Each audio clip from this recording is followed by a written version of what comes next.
What's in this briefcase? I might as well unpack it. Hey guys, it's Nick, the NDC Chief here, and in this video we're going to talk all things that happened today at Samsung's New York Unpacked conference. Let's get started.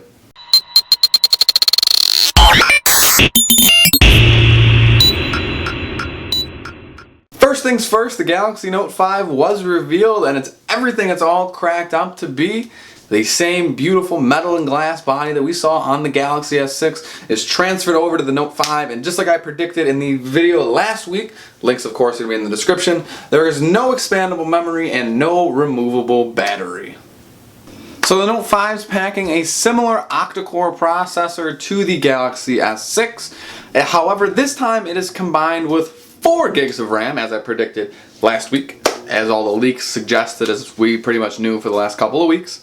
Battery, as all the leaks suggested once again, is a 3000 milliamp hour battery. So nothing too crazy, however it will be supporting wireless charging and rapid quick charging the same way the Galaxy S6 and S6 Edge currently do. Overall the phone's exactly what all the leaks suggested. Battery, screen, processor, RAM, all that stuff's exactly what we've known for the last couple of weeks. But the design of the phone, now that we get to pick it up, we get to feel it, we look at it from any angle we want, it is an absolutely gorgeous device in every sense of that word.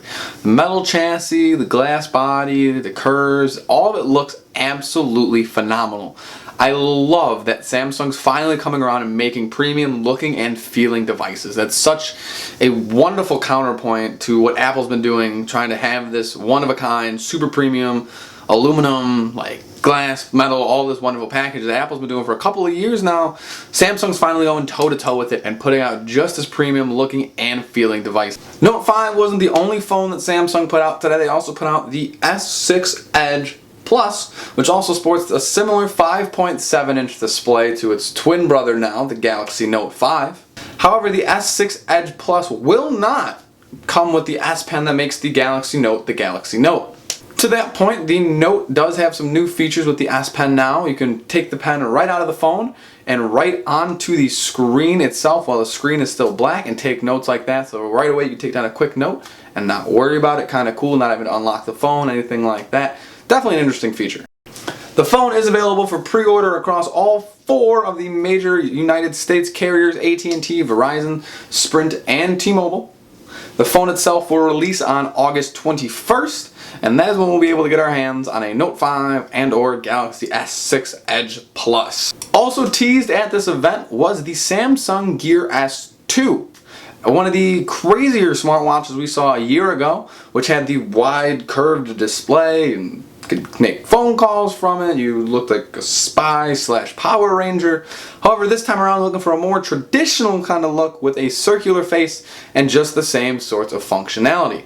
However, we will not have full details on that until September 3rd at IFA in Berlin. What has me most excited about the event from earlier today? The Note 5, the S6 Edge Plus, the Gear 2, S2, not the Gear 2, that already exists, the Gear S2, or the last thing I want to talk about today, Samsung Pay. Already with Google Wallet for Android users, why would we want to adopt another sort of mobile pay client with Samsung Pay? Not to be confused with the similarly named Apple Pay. It is a little bit different than Apple Pay though. Believe it or not, even though NFC has been the feature that Android has touted for years over Apple, now that Apple has NFC, we're going to introduce a pay client that does not require NFC. If you remember back in February, Samsung acquired a company called Loop Pay, which was trying to get the ball rolling in mobile payments, and then Samsung was the kick in the ass they needed to get everything started.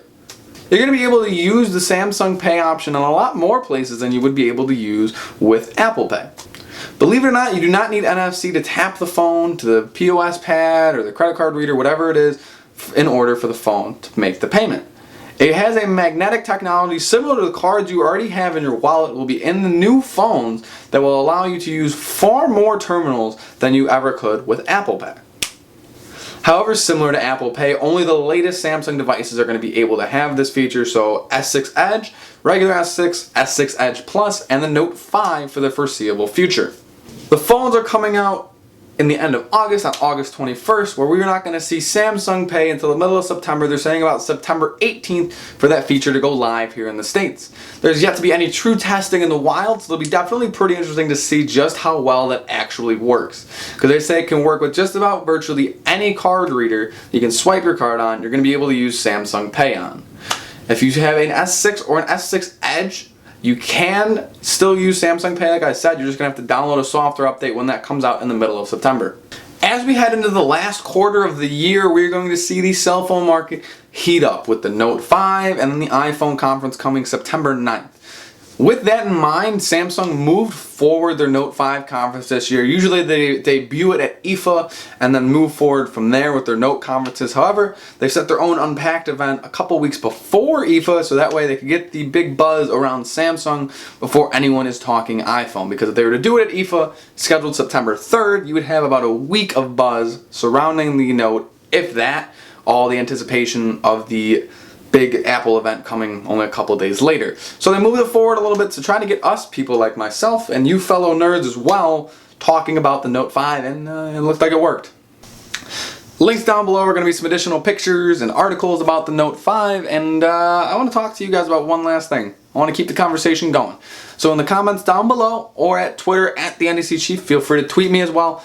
I want to know how you guys think the Galaxy Note 5 is going to fare as we enter the iPhone portion of the year, where everything in mobile technology just shifts right on over to Apple, and we just get mesmerized with Force Touch and better cameras and all the things that Apple is probably going to put into the new iPhone.